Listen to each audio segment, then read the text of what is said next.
Ziva Nation Records. Anapanepa Nation, Ziva Nation, Uri winner, baby Uri winner no. Vano nyepera kusekerera, fumira mangwana voko pandikira, karawa wasira. Sazvitarisire pasi, ziva kuti uri winner. Sazvitsikisire pasi, ziva kuti uri winner. Kwatakabva ndiko kure unokuziva. Kwatakabva ndiko kure unokuziva. Kaira nekure neuri kure. Kwatakabva mudiwa wangu ndiko kure. Tipase iri bhora ripinde mambure. Ende rudo rwedu hatidzopisure. Ndizaureiko nemwari we, mwana uyu ndinomuda. Ndizarurei nzira mwari we, mwana uyu ndinomuda. Kunyangwe zvikaoma zvikarwadza, ndini wani achakutandadza. Paunochema kandokunyaradza, zvinhu zvakadai zvinofadza. Ziva kuti uri winner.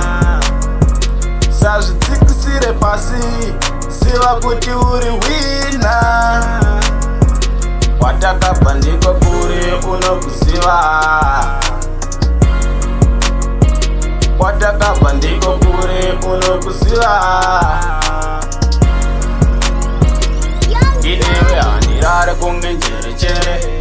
Uya pedyo mudiwa ndikudze zvizere.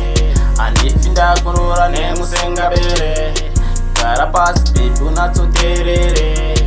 Pane vanouya mahaters marukas. Vaya vana moyo yakasviba yana Judas. Ivo vaya vakatitengesera Jesus. I want to kuya mudiwa ndakusuwa. So missing handifi ndakusiya mudiwa. Make sure ine ndakusuma. Ameno pano boda suma. Ndokuderedza mudiwa kungeruwa. Ziva kuti uri winner. Sazvitsikisire pasi, ziva kuti uri winner. Kwatakabva ndiko kure unokuziva.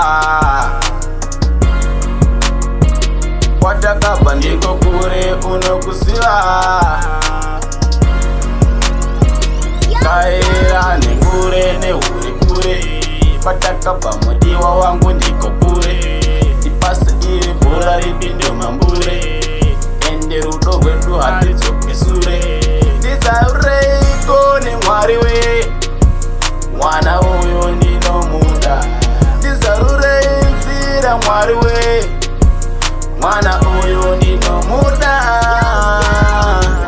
Kunyangwe zvikaoma zvikarwadza, ndini wani achakutandadza. Paunochema kandokunyaradza, zvinhu zvakadai zvinofadza.